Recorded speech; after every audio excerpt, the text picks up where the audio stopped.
नमस्कार, आप देख रहे हैं प्राइम न्यूज और मैं हूं आपके साथ आलोक शुक्ला। लखनऊ में कमिश्नरेट प्रणाली लागू हो चुकी है और पुलिस लगातार सुधारों की तरफ बढ़ रही है। साथ ही चाहे सुरक्षा हो या कोरोना काल में नई चुनौतियां, पुलिस ने अपनी अहम भूमिका निभाई है। अगर लखनऊ की बात करें तो ये शहर उत्तर प्रदेश की राजधानी होने के चलते बहुत अहम हो जाता है। इस राजधानी की सुरक्षा की जिम्मेदारी लखनऊ के कमिश्नर डीके ठाकुर यानी ध्रुवकांत ठाकुर के कंधों पर है। उन्हीं से आज हम खास बातचीत करने जा रहे हैं और उन्हीं से समझने की कोशिश करेंगे कि नई चुनौतियों पर क्या तैयारी है और किस तरह से पुलिस सुरक्षा व्यवस्था पर नए प्रयोग करने जा रही है। कमिश्नर डीके ठाकुर जी, बहुत बहुत स्वागत है आपका प्राइम न्यूज पर। धन्यवाद। सबसे पहला सवाल यही है कि कमिश्नरेट प्रणाली अब पूरे के पूरे लखनऊ में लागू है। बहुत बड़ा क्षेत्रफल है लखनऊ का, ये आप भी जानते हैं, बहुत सारी चुनौतियां भी आपके पास है। तो जो एक व्यापक परिवर्तन हुआ होगा वो परिवर्तन किस तरह का है जिससे कि पुलिस और जनता दोनों को ही सहूलियत हुई होगी? देखिए, ये व्यापक परिवर्तन कमिश्नरेट आने से 3 मायनों में हुआ है जी। एक तो कमिश्नरेट में अधिकारियों की संख्या काफी बढ़ाई गई है। हमारे यहाँ कमिश्नर हैं, एडीजी रैंक के हैं जी, 2 आईपी हैं जो कि ज्वाइंट कमिश्नर रैंक के हैं, फिर डीसीपी हैं, एसपी रैंक के, एडिशनल डीसीपी तक हैं। तो ये कमिश्नरेट में पुलिसिंग को ऑफिसर ओरिएंटेड बनाने की एक कवायद है। अक्सर आप शिकायत सुनते होंगे कि आम जनता जी थाने पर जाती है जी, तो उनकी सुनवाई सही नहीं हो पाती है, उनके मामलों में सही कार्रवाई नहीं हो पाती है। तो माननीय मुख्यमंत्री ने, उत्तर प्रदेश शासन ने कमिश्नरेट में अधिकारियों की पोस्टिंग इसी बात के मद्देनजर की है। यदि कोई शिकायत, हल्की सी शिकायत आए, उसकी सही तफ्तीश हो जाए, सही जांच हो, सही कार्रवाई हो और अफसर की कार्रवाई पर कोई उंगली ना उठा सके जी। एक मायना ये है। दूसरा मायना हमारा ये है, जब कमिश्नरेट में हमें बहुत सारे मिनिस्टीरियल पावर्स दिए गए हैं, जो जैसे हम 107-16 सीआरपीसी की कार्रवाई करते हैं, 133 सीआरपीसी की, 145 सीआरपीसी की, गुंडा एक्ट की कार्रवाई करते हैं।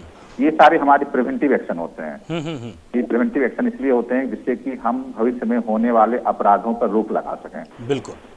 आप कमिश्नरेट सिस्टम जहां नहीं होता है वहां ये सारी कार्रवाइयां डीएम या उनके जो एडीएम है, एसडीएम साहबान द्वारा की जाती है। वहां जब कुछ मुद्दा गड़बड़ाता है, कोई दिक्कत आती है, कोई लापरवाही होती है, अक्सर आप पाएंगे कि पुलिस वाले कहते हैं कि मजिस्ट्रेट ने ये कार्रवाई नहीं की इसलिए हो गया। मजिस्ट्रेट ये कहते हैं कि पुलिस ने सही कार्रवाई नहीं की। अब कमिश्नरेट सिस्टम के माध्यम से माननीय मुख्यमंत्री ने, उत्तर प्रदेश शासन ने पुलिस पर ये विश्वास जताया है और पुलिस को ये कहा है कि मैं आपको अधिकार दे रहा हूँ, आप सही कार्रवाई करके दिखाएं। हाल ही के दिनों में लखनऊ में बहुत सारे आंदोलन हुए, किसान आंदोलन हुए, भारत बंद का आह्वान हुआ, सब कुछ हुआ। उसको पूरे पुलिस कमिश्नरेट के अधिकारियों ने, केवल पुलिस अधिकारियों ने शांतिपूर्ण तरीके से निभाया। पूरे राजधानी में कहीं कोई दिक्कत नहीं आई और सभी ने, आम जनता ने, मीडिया ने, इलेक्ट्रॉनिक मीडिया ने, प्रिंट मीडिया ने, सोशल मीडिया ने इसको काफी सराहा कि हम लोगों ने यूनिफाइड कमांड में एक डिसीजन लिया, उसको इम्प्लीमेंट किया। उसमें कहीं जैसो रिस्पॉन्सिबिलिटी शिफ्टिंग की, ब्लेम गेम की कहीं जरूरत नहीं पड़ी। तीसरी बात जो कमिश्नरेट सिस्टम आई है, वो हमें बहुत सारे फंड्स दिए गए हैं, रिसोर्सेज दिए गए हैं, जिसके माध्यम से हम बेहतर से बेहतर पुलिसिंग कर सकें जी। मेरा पूरा विश्वास है और जब मैं पिछले करीब 40 दिनों से देख रहा हूँ लखनऊ में, कमिश्नरेट सिस्टम के माध्यम से जो भी हमें सारे अधिकारी दिए गए हैं, पावर्स दिए गए हैं, रिसोर्सेज दिए गए हैं, उसके माध्यम से हम लखनऊ की जनता को बेहतर और प्रभावी पुलिसिंग दे पाएंगे जी। बिल्कुल सही, आपने ये बहुत अच्छा आपने यहाँ पर एक्सप्लेन किया कि किस तरह से जो एडीएम और एसडीएम के स्तर की कुछ तमाम जिम्मेदारियां थी जो कि पुलिस अधिकारियों के पास नहीं थी और इससे लेट लतीफी होती थी, अब उसमें बड़ा आमूलचूल परिवर्तन आएगा। एक जो सबसे बड़ा प्रश्न है वो ये है सोशल मीडिया के इस्तेमाल को लेकर। सोशल मीडिया अब लगातार चौथे स्तंभ के रूप में कहीं ना कहीं जगह लेता जा रहा है। आपने देखा होगा कि जो मेन स्ट्रीम मीडिया है अब उसके एक हिस्से के तौर पे सोशल मीडिया विकसित हो चुका है, लेकिन इसका जो एक गलत इस्तेमाल तमाम युवाओं द्वारा, तमाम लोगों द्वारा ये होता है कि उसमें हेट स्पीच बहुत ज्यादा वहां पर लिखी जाती है, तरह तरह की वीडियो ऐसे वायरल किए जाते हैं जिससे कि सामाजिक सौहार्द कहीं ना कहीं बिगड़ता है। इससे पुलिस किस तरह से निपट पाएगी? देखिए, सोशल मीडिया के हम दोनों आयाम मानते हैं कि पॉजिटिव आयाम भी है और नेगेटिव आयाम भी है जी। सोशल मीडिया को पॉजिटिवली हम लोग यूज कर रहे हैं। पिछले 40 दिनों मैंने कोशिश की है, यदि कोई जानकारी मेरे पास या मेरे अधिकारियों के पास सोशल मीडिया के माध्यम से आई, ट्वीट के माध्यम से भी आई है, तो उसमें हमने कार्रवाई की है जी। बहुत सारे ऐसे मामले हुए जिसमें कि जो पीड़ित है, शिकायत करता है, पुलिस के पास नहीं पहुंच पाया, आ नहीं पाया, लेकिन उसकी शिकायत उसी के माध्यम से या उसके किसी शुभचिंतक के माध्यम से हमें ट्वीट से मिली, हमने तत्काल पुलिस को वहां भेजा, कार्रवाई की। एक और बात तो होती है सोशल मीडिया के माध्यम से, जी आप समझेंगे कि यदि निगेटिव हो रहा हो तो हम उसको पॉजिटिव कैसे कर सकते हैं। जी जैसे किसी एक के साथ कोई घटना होती है, जैसे मान लीजिए किसी एक लड़की के साथ छेड़खानी घटना हो जाए, तो अचानक सोशल मीडिया पर आ जाता है, ट्वीट पर आ जाता है, एफबी पर आ जाता है, तत्काल रिट्वीट्स होने लगते हैं, तत्काल जैसे उसमें लाइक कमेंट्स होने लगते हैं, पुलिस पर एक्शन की मांग होने लगती है। बिल्कुल सही। यदि हम सही समय पर इंटरवीन कर लिया, हमने मुकदमे लिख दिए, अभियुक्त के खिलाफ कार्रवाई कर दी, तो तत्काल हमारी पॉजिटिविटी बदल जाता है। तो सोशल मीडिया हमारे लिए एक अच्छा सहारा, एक अच्छा पॉजिटिव माध्यम है जनता से जुड़ने का, जनता को प्रभावी कार्रवाई करके दिखाने का। एक आयाम ये है। दूसरा आयाम जो आपने कहा, सही कहा कि सोशल मीडिया के माध्यम से कहीं कहीं रूमर मॉन्गरिंग भी होती है, हेट स्पीच की बात होती है, दूसरे कम्युनिटी के खिलाफ, दूसरे रिलीजन के खिलाफ भी कुछ लोग शिकायत करते हैं, आपत्तिजनक बातें लिखते हैं, भड़काऊ उकसावे वाली बातें लिखते हैं। उसमें हमारी सोशल मीडिया सेल काफी एक्टिव रहती है, चाहे Lucknow commissionerate social media cell हो, चाहे हमारे डीजीपी ऑफिस से सोशल मीडिया सेल है, एक्टिव रहती है। ऐसे किसी भी ट्वीट को, ऐसे किसी भी पोस्ट को, कमेंट को तत्काल हम लोग कॉग्निजेंस में लेते हैं और उसमें कार्रवाई करते हैं। मैं लेकिन इस अवसर पर आपके चैनल के माध्यम से आम जनता से यही अपील करना चाहूंगा, सोशल मीडिया का पॉजिटिव यूज करें, पॉजिटिवली यूज करें। कोई बात उनकी जानकारी में आती है कि कोई बात कहीं चल रही हो, तो तत्काल उसको रीट्वीट ना करें, तत्काल उसको शेयर ना करें, पोस्ट ना करें, कमेंट ना करें, अपितु हमारे पुलिस के संज्ञान में लाएं। जो वास्तविकता होगी हम बताएंगे, और जहां कहीं किसी ने गलती की होगी उसके खिलाफ हम प्रभावी कार्रवाई करेंगे। जी, अब इससे अच्छा मौका कुछ हो नहीं सकता, क्योंकि आप खुद कमिश्नर हैं, एटीएस के आप पहले चीफ रह चुके हैं, आप एक लंबा अनुभव रखते हैं पूरी तरह से, प्रशासन का भी, पुलिस का भी। तो अगर मान लीजिए सोशल मीडिया पर किसी को भी अपने हिसाब से कुछ अपने लिए आपत्तिजनक दिखता है, तो उसको सबसे पहला काम क्या करना चाहिए? आप एक बार ये अगर प्राइम न्यूज के माध्यम से हमारे दर्शकों को समझाएंगे तो काफी ज्यादा मदद मिलेगी सभी को। मैं यही बताना चाहूंगा, आप अपने नजदीकी पुलिस स्टेशन को बताएं जी। उसके अलावा आपके जनपद में, आपके जिले में जो साइबर क्राइम सेल है उसको बताएं, जनपद के पुलिस मुखिया को बताएं, तत्काल कार्रवाई होगी। जहां तक लखनऊ की बात है, मैं स्वयं गारंटी लेता हूं, जो भी बातें हमारे संज्ञान में आएगी उस पर तत्काल कार्रवाई होगी। जी, नया साल आने वाला है और नए साल में बहुत सारी चुनौतियां पुलिस के लिए बढ़ जाती हैं। पुलिस के लिए सबसे बड़ी चुनौती ये होती है कि आबादी के हिसाब से उसको तमाम व्यवस्थाएं करनी पड़ती है, और इसमें इस बार चुनौती एक और भी है कि कोरोना काल भी है। लोग भीड़ इकट्ठी करने से जहां तक मानेंगे नहीं, ऐसा अनुमान पुलिस को भी है, हमको भी है। तो लखनऊ की पुलिस ने किस तरह की तैयारियां कर रखी हैं और किस तरह की गाइडलाइंस आप चाहते हैं कि उनका पालन लगातार जनता करे? दो बातें कहना चाहूंगा। जहां तक हमारी तैयारी का सवाल है, अभी 25 दिसंबर को पूरे लखनऊ में और खासकर हजरतगंज एरिया में जहां हम लोग बैठे हुए, जहां हम लोग का ऑफिस है, कैंप ऑफिस है, वहां काफी भीड़ इकट्ठी हुई थी। हम लोगों ने काफी सफलतापूर्वक इस कार्यक्रम को संपादित कराया था, हमने और हमारे अधिकारियों ने। और उससे सीख लेकर हम लोग 31 दिसंबर 1 जनवरी की जो रात्रि है उसमें भी उतना ही व्यापक सुरक्षा प्रबंध करेंगे और उसको सकुशलतापूर्वक संपन्न कराएंगे। जहां तक कोविड प्रोटोकॉल का सवाल है, अभी उत्तर प्रदेश शासन की तरफ से तमाम गाइडलाइंस जारी हुए हैं। हमारे यहाँ से भी joint CP law and order तक कल ही गाइडलाइन जारी किए हैं, और उसमें स्पष्ट रूप से लिखा हुआ है कि किसी भी कार्यक्रम में, किसी भी जगह, किसी भी भीड़ में जो कोविड प्रोटोकॉल है, खासकर सोशल डिस्टेंसिंग और मास्क वियरिंग का, उसका जरूर पालन किया जाए। इसको हम पुलिस वाले भी चेक करेंगे। इसके अलावा जो भी कार्यक्रम हो, जो कहीं पार्टी हो, फंक्शन हो, उसके लिए पुलिस कमिश्नरेट के जो सक्षम अधिकारी हैं उनसे अनुमति लेकर ही करें आप कार्यक्रम।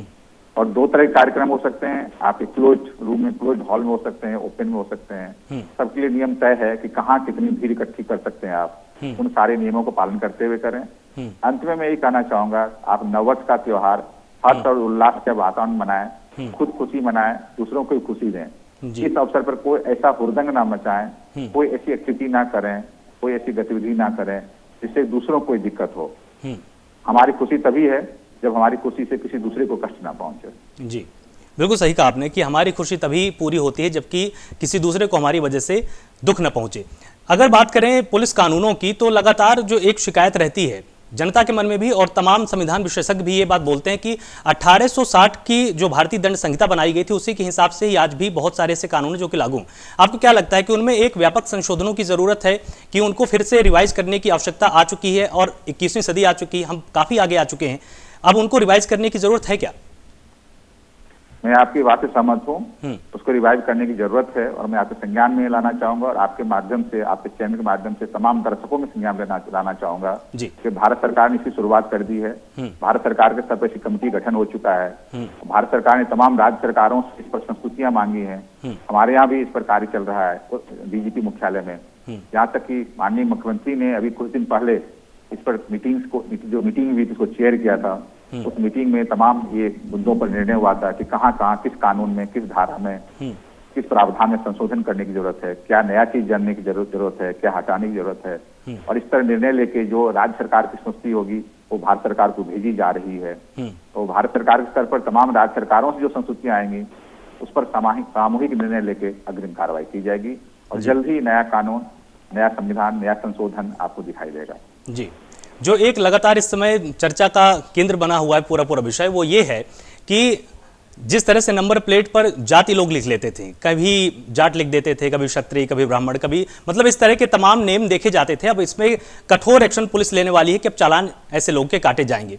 तो इस तरह के युवाओं को आप क्या संदेश देना चाहेंगे कि उनको अपनी नंबर प्लेट को किस तरह से रखना चाहिए, और जो एक फॉर्मेट बन चुका है युवाओं में कि फैशन के लिए कुछ भी करने के लिए वो तैयार है, ऐसे युवाओं को आप क्या संदेश देंगे? नंबर प्लेट पर क्या लिखा जाना चाहिए, क्या नहीं लिखा जाना चाहिए, कैसे लिखा जाना चाहिए, इसके बारे में बहुत सारे स्पष्ट प्रावधान हैं जी। और हम चाहेंगे हमारे युवा उनका जैसा पालन करें जी। युवाओं में देखिए उत्साह होता है, जोश का संचार होता है। युवा ही हमारे भविष्य हैं, देश के भविष्य हैं और वही देश को आगे चलाएंगे।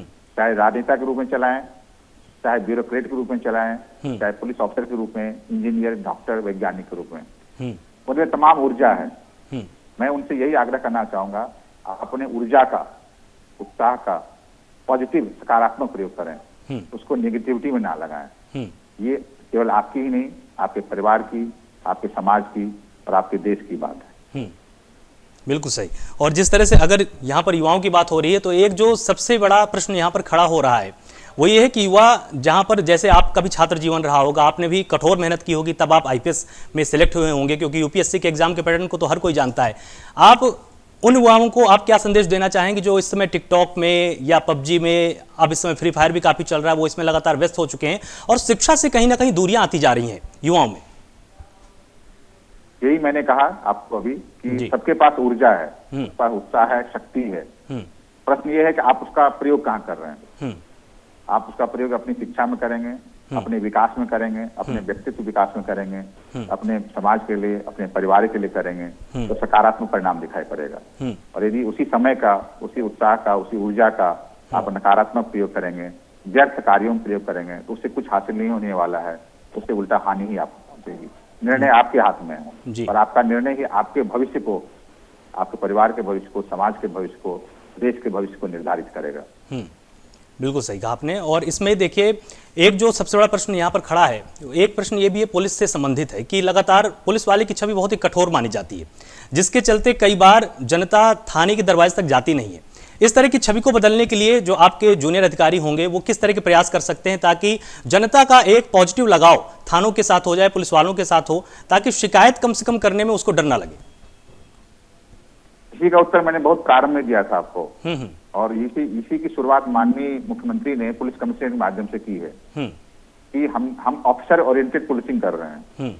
थाने में यदि दरोगा की इंस्पेक्टर शिकायत होती है तो यदि हमारे पास पर्याप्त मात्रा में पुलिस अधिकारी हैं, गजेटेड ऑफिसर्स हैं, हमारे पास डीएसपी रैंक के एसीपीज हैं और सीनियर लेवल के ऑफिसर्स हैं, तो तत्काल हम उसको उस गजेटेड ऑफिसर के माध्यम से चेक करा सकते हैं। तो ये शिकायत का मौका नहीं मिल सकता है, दरोगा जी जो कर दिया वही फाइनल हो गया। पहले दिक्कत होती थी 4-5 थानों पर एक ही अफसर हमें उपलब्ध होते थे, वो अफसर सारे मामलों को नहीं देख पाते थे और शायद जो जनता की शिकायत रहती थी दरोगा जी अपना मनमानी कर लेते थे। लेकिन जब पुलिस कमिश्नरेट में मान लीजिए हमारे पास 40 थाने हैं और अब हमारे पास अधिकारी भी 35 से 40 के बीच में हैं, तो ये हमारे लिए असंभव नहीं है कि जिस मामले में शिकायत हो उसको तत्काल हम पुलिस अधिकारी के माध्यम से देख लें। जैसे मेरे पास यहाँ भी कोई सोशल मीडिया के माध्यम से या किसी माध्यम से शिकायत आती है कि साहब पुलिस इस मामले में सही कार्रवाई नहीं कर रही है, यदि कहीं शिकायत आती है तो मैं थाने से उसके बारे में नहीं पूछता हूँ, कतई नहीं पूछता हूँ। मैं उस क्षेत्र के जो सहायक पुलिस आयुक्त हैं, जो एसीपी हैं या डीसीपी, मैं उनसे पूछता हूँ आप स्वयं चेक करके बताओ सही क्या मामला है। इससे मैंने देखा है कि पिछले 40 दिनों में जब मैं यहाँ पुलिस कमिश्नर बना हूँ इस तरह शिकायतें नहीं आ रही हैं। जी। शिकायत आती भी है तो मुश्किल से आधे घंटे, एक घंटे के अंदर उसका समाधान हो जाता है, कार्रवाई हो जाती है। तो ये हमें अपने पुलिसिंग को ऑफिसर ओरिएंटेड बनाना पड़ेगा। देखिए, हमारी पुलिस किसके लिए? आम जनता के लिए। यदि हम पुलिसिंग से आम जनता को संतुष्ट नहीं कर पाए तो हमारी पुलिसिंग का कोई मतलब नहीं है। सही बात। हम उसकी सेवा के लिए हैं, उसकी संतुष्टि, उसकी खुशी, उसकी हैप्पीनेस ही हमारे लिए मायने रखती है। पुलिसिंग का कार्य ये होता है कि देखिए, हमारा कार्य जब एक कोई हमारे खिलाफ मुकदमा, हमारे यहाँ मुकदमा कराने आता है तो दूसरा पक्ष के खिलाफ मुकदमा होता है, वो तो पुलिस से ऑटोमेटिकली असंतुष्ट हो ही जाता है। सही बात। कि दिक्कत ये होती है कभी कभी हमारे व्यवहार के कारण, हमारे आचरण कारण जो हमारा वादी पक्ष होता है, शिकायत करता होता है, वो भी असंतुष्ट हो जाता है। कई बार उसे लगता है कि हमारी बात सही नहीं सुनी गई, पूरी तरह नहीं सुनी गई, सही कार्रवाई नहीं हो पाई जी। इसके कारण होता है कि एक पक्ष तो हमसे पहले ही नाराज था, तो दूसरा पक्ष नाराज हो जाता है। बिल्कुल बिल्कुल। हमारी प्राइमरी रिस्पॉन्सिबिलिटी बनती है कम से कम जो एग्रीव्ड है, विक्टिम है, वो हमारी कार्रवाई संतुष्ट है, उसको लगे कि सरकार ने, पुलिस ने उसका साथ दिया है, उसका सुना है और सही कार्रवाई। बिल्कुल सही कहा आपने। और अगर हम बात करें यहाँ पर आबादी के हिसाब से, तो देखिए उत्तर प्रदेश सबसे बड़ा राज्य है आबादी के हिसाब से, 24 करोड़ से अधिक आबादी है। लखनऊ की अगर हम बात करेंगे तो लगभग 1 किलोमीटर के दायरे में 5,500 लोग रहते हैं। सबसे बड़ी चुनौती पुलिस के सामने यही है कि इतनी बड़ी आबादी को अगर 1 किलोमीटर में देखेंगे तो 5,500 लोगों की सुरक्षा करना बहुत बड़ा एक चैलेंज है। असामाजिक तत्वों को लेकर जो सबसे बड़ा प्रश्न खड़ा होता है वो यही है कि इन पर नियंत्रण कैसे किया जाए। पुलिस को वो कौन से कदम उठाने चाहिए जिससे कि असामाजिक तत्वों पर लगातार ये संदेश जाए कि आपको गलत कार्य नहीं करने हैं, उन पर नियंत्रण कैसे किया जा सकता है? देखिए, असामाजिक तत्वों पर नियंत्रण करने की जो हमारी पॉलिसी है, जो कंसेप्ट है, वो 3 तरह की है। एक तो आप सबसे पहले आप हॉटस्पॉट आइडेंटिफाई करते हैं जी। हॉटस्पॉट ये होती है कहाँ किस तरह की बदमाशी हो रही है, कहाँ किस तरह की गुंडागर्दी हो रही है, कहाँ किस तरह की छेड़खानी हो रही है, कहाँ किस तरह के अपराध हो रहे हैं। बिल्कुल। जब आप पिछले 4-5 साल के आप क्राइम को निकाल लेते हैं और अब हमारे पास डाटा है हमारे यूपी 112 का, आपको मालूम होगा यूपी 112 जो भी कॉल जाते हैं, जो भी इवेंट होते हैं, उसके अनुसार उसका डाटा क्रिएट हो जाता है। हमने यहाँ ज्वाइन करने के तत्काल बाद यूपी 112 से सारे डाटा हमने निकलवाए कि हमारे लखनऊ के कमिश्नरेट के 40 थानों में किस थाने में कौन सा क्राइम कहाँ हो रहा है। बिल्कुल। और हमने अपने अधिकारियों को यही निर्देश दिए हैं कि जो हमारे पास पर्याप्त पुलिस प्रबंध है, पुलिस है और पर्याप्त पुलिस वाहन है, चाहे यूपी 112 के वाहन हो, 2 पहिया 4 पहिया, चाहे थाने के वाहन हो, चाहे हमारे पॉलीगॉन वाहन हो, और अभी हमें महिला सुरक्षा के माध्यम से पिंक पेट्रोल मिला है, पिंक स्कूटी मिला है, उसका व्यवस्थापन, उसका डिप्लॉयमेंट उसके अनुसार करें जहां पर वो समस्या है। तो जहां समस्या हो वहां यदि पुलिस की मौजूदगी दिखेगी तो वहां समस्या नहीं आएगी। नंबर 1 है। इससे भी बढ़कर ये बात है कि देखिए, आप 1-to-1 पुलिस नहीं लगा सकते, एक व्यक्ति सुरक्षा के लिए एक पुलिस नहीं लगा सकते, लेकिन यदि आम जनता को ये विश्वास हो कि उनकी जो शिकायत है उसकी तत्काल सुनवाई होगी और तत्काल प्रभावी कार्रवाई होगी, बिल्कुल सही, और विश्वास के अनुसार आपने कार्रवाई कर दी तो आपके सामने उठ के आएंगे, आपको अपनी समस्या बताएंगे, उसका समाधान करेंगे। और जो असामाजिक तत्व, अवांछनीय तत्व हैं, गुंडे लोग हैं, उनके मन में ये डर बैठ जाएगा कि यदि हमने कोई गलत किया तो हमारे खिलाफ कार्रवाई होगी, प्रभावी कार्रवाई होगी, निश्चित कार्रवाई होगी। तो ऐसी घटनाओं में जरूर कमी आती है जी। लोग हमेशा पुलिस के एक्शन को देखते हैं। यदि पुलिस, वो आम जनता को भी लगता है कि पुलिस सही एक्शन ले रही है तो आपके पास आएगी। गुंडे अवांछित तत्व है, उनको ये लगता है कि पुलिस हमारे खिलाफ जरूर कार्रवाई करेगी, तो वो अपने कार्रवाई करने से हिचकते हैं। बिल्कुल। लेकिन उनके मन में कहीं से ये गलतफहमी पैदा हो जाए कि नहीं, अरे पुलिस तो लापरवाह है, हमारे खिलाफ कोई मुकदमा जाएगा भी तो पुलिस एक्शन नहीं लेगी, या उन्हें ये लगे कि नहीं हमारे आका बहुत बैठे हुए हैं, हमारे तमाम राजनेता है, हमको संरक्षण दे, हमें नेता संरक्षण दे देंगे, हम अधिकारी संरक्षण दे देंगे, तो वो फिर काम करने में हिचकते नहीं, गलत करने में हिचकते नहीं है। हमें अपने एक्शन से, हमें अपनी कार्रवाई से ये मैसेज देना पड़ेगा कि यदि आप गलत करोगे तो आप किसी भी प्रकार से कहीं से नहीं छूट पाओगे। ये हमारा एक्शन, ये हमारा मैसेज और जनता में ये विश्वास फैलाना, यही हमारी सफलता की गारंटी है जी। अगर हम यहाँ पर बात करें महिला सुरक्षा की, तो तमाम ऐसी महिलाएं हैं जिनको अपने अधिकार नहीं मालूम है, और ये जो एक सबसे बड़ा जो एक यहाँ पर हर्डल बना हुआ है कि महिलाओं को यही नहीं मालूम है कि कौन से कानून हैं, कौन सी ऐसी धाराएं हैं जिसको अगर मैं इस्तेमाल करूंगी तो मैं सुरक्षित रह सकती हूं, कब मुझे आवाज उठानी है। अगर आप प्राइम न्यूज के माध्यम से एक बार महिलाओं के नाम अगर आप कुछ यहां पर जानकारी दें कि किस तरह के उनके राइट्स हैं, अगर उनके साथ किस तरह का अपराध होता है तो उनको क्या करना चाहिए। सबसे पहले मैं यही बताना चाहूंगा, 2-3 बातें बताना चाहूंगा जी। उनके बताइए, उनके खिलाफ, उनके साथ किसी भी प्रकार की कोई समस्या है, आप स्कूल कॉलेज जा रहे हैं, मॉल जा रहे हैं, बाजार जा रहे हैं, आपका छेड़खानी कोई बात होती है, कोई स्टॉकिंग कर रहा है, कोई आप पे ल्यूड कमेंट्स पास कर रहा है, तो तत्काल आप 2 कदम उठा सकते हैं। यूपी 112 कॉल करें, तत्काल पुलिस आएगी। या आसपास आपको कोई पिंक स्कूटी, पिंक पेट्रोल दिख रहा है लखनऊ में, उसको बताएं, नंबर 1। नंबर 2, यदि आप जिस तरह घरेलू हिंसा के शिकार हैं, बिल्कुल सही, घर में हैं आप, एक विवाहित महिला हैं, आपके साथ आपके पति या पारिवारिक जन, ससुराली जन आपके साथ प्रताड़ित कर रहे हैं, तो आप तत्काल 100 कॉल या 112 कॉल करके पुलिस को बुला सकते हैं। जी, थाने जाकर के अपनी शिकायत दर्ज करा सकते हैं। थानों में माननीय मुख्यमंत्री ने मिशन शक्ति के माध्यम से महिला हेल्प डेस्क की स्थापना की है। और महिला हेल्प डेस्क की स्थापना के पीछे उद्देश्य यही है कि महिलाएं थाने में जाकर अपनी बात, अपनी समस्या, अपनी शिकायत बेहिचक दर्ज करा सकें। जी, ये आप भी सहमत होंगे कि महिला जब किसी के पास जाती है, यदि महिला के पास जाएगी तो अपनी बात खुल के कह सकेगी, कंफर्टेबल रहती है वो बहुत। सुनने वाली महिला भी उसकी बात को सही मायने में समझ सकेगी। अक्सर अभी यही होता था कि महिलाएं थाने जाती थी, यदि उनका पुरुषकर्मी से मुकाबला होता था, पुरुषकर्मी सामना होता था, तो वो अपनी बात खुल के नहीं कर सकती थी, हिचक जाती थी। और पुरुषकर्मियों में एक स्वभावतः एक पक्षपात होगा, उनकी बात को उस मायने में नहीं समझ पाएंगे। लेकिन जब महिला हेल्प डेस्क पर महिलाएं रहेंगी, महिला उनकी बात सुनेंगी, ये माननीय मुख्यमंत्री का नूतन अभिनव प्रयोग है। उन्होंने इस बात को समझा और उन्होंने पूरे प्रदेश में लागू कराया कि सभी थानों में महिला हेल्प डेस्क रहेगी। जो महिलाएं थाने पर जाती हैं उनकी बात महिलाएं ही सुनेंगी, कार्रवाई बाद में भरे पुरुष करें। ये दूसरा जैसे महिलाओं सुरक्षा के लिए प्रयोग किया गया है। तीसरा जो मैं बताना चाहूंगा, जो अक्सर समस्या आती है, जब आजकल मोबाइल का जमाना है, सोशल मीडिया का जमाना है, हम सब करीब 90% लड़कियां, महिलाएं, कॉलेज गोइंग स्टूडेंट्स, हम सब अपने मोबाइल पर व्हाट्सएप यूज करते हैं, फेसबुक यूज करते हैं और इंस्टाग्राम यूज करते हैं। और इस प्रकार हम बहुत सारे अननोन पर्सन्स के कांटेक्ट में आ जाते हैं। बिल्कुल सही। बहुत सारे अननोन पर्सन्स के, अनवांटेड पर्सन्स के पास हमारे नंबर चले जाते हैं। वो हमें तमाम प्रकार के भद्दे कॉल करने लगते हैं, कमेंट्स करने लगते हैं, मैसेज भेजने लगते हैं, न्यूड पिक्स, वीडियोज वगैरह भेजने लगते हैं।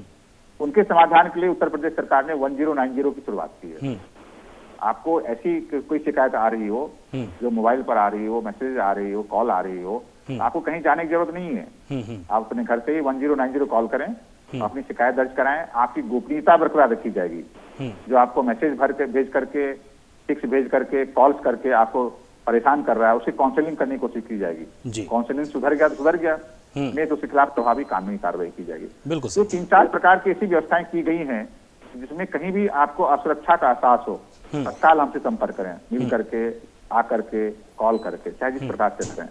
और हमारा अगला चरण है जो सेफ सिटी प्रोजेक्ट में आ रहा है कि लखनऊ शहर में कम से कम 200 ऐसे स्थान हम लोग चिन्हित कर रहे हैं जहां पर कम से कम 5-5 कैमरे लगाए जा सकें कि महिला के साथ कोई शिकायत हो, समस्या हो, अपराध हो जी, वो शिकायत करे, वो हमें कॉल करे, उससे पहले ही हमें पता चल जाए। बिल्कुल। मान लीजिए किसी स्पॉट पर कैमरे लगे हुए हैं, उन कैमरेज ने किसी लड़की के साथ, किसी महिला के साथ एबनॉर्मल बिहेवियर को उन्होंने कैप्चर किया। मान लीजिए हम जा रहे हैं कहीं, हमारे साथ कोई छेड़छाड़ घटना होगी तो हमारा फेशियल एक्सप्रेशन तुरंत बदल जाएगा। हमारा कोई चेन छीनेगा, हमारा कोई स्टॉक करेगा, हमें आसपास जाएगा, तो वो कैमरेज वो एबनॉर्मल बिहेवियर कैप्चर कर लेंगे और कैप्चर करने के साथ तत्काल ही वो यूपी 112 को और लोकल पुलिस को अलर्ट जारी कर देंगे।